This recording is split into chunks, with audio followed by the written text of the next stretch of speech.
የኢትዮጵያ ምዕመናን ማንም አይስተካከላችሁም ከነ ድክመታችን ማለት እውነቴን ነው። ከነ ኃጢአታችን ከነ ድክመታችን የሚስተካከላችሁ የለም።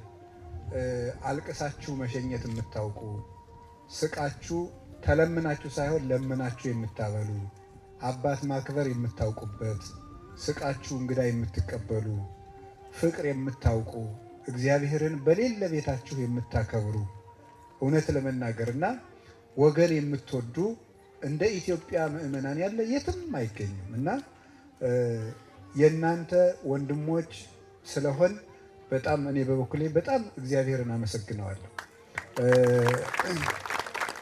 እንደው አጋንንትም ዓለምም ስጋዬም ካልያዘኝ በቀር ለእናንተ ምሞት እንኳን ቢሆን ደስታዬ ነው። እውነቴን ከልቤ ማለት ነው። ግን በኃጢአት ነው የምንኖረውና በጣም አዝናለሁ። ለእናንተ ብዙ መሆን የሚገባን ነበር።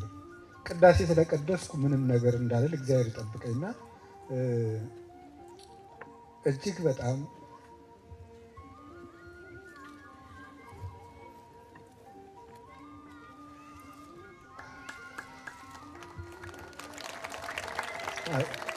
እግዚአብሔር ይመስገን።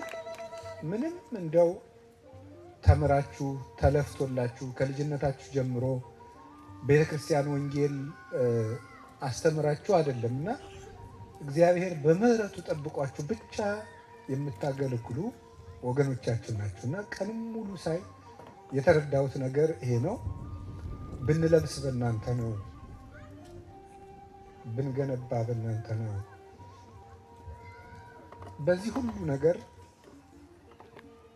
እናንተን እንደሚገባ ለእናንተ መሆን ባለማቻላችን ብቻ እግዚአብሔር ይቅር ይበለን ነው የምለውና እግዚአብሔር ይጠብቃችሁ። እግዚአብሔር ከሁላችን ጋር ይሁን። እግዚአብሔር ከሁላችን ጋር ይሁን። የጀመርነውን ያስፈጽመን።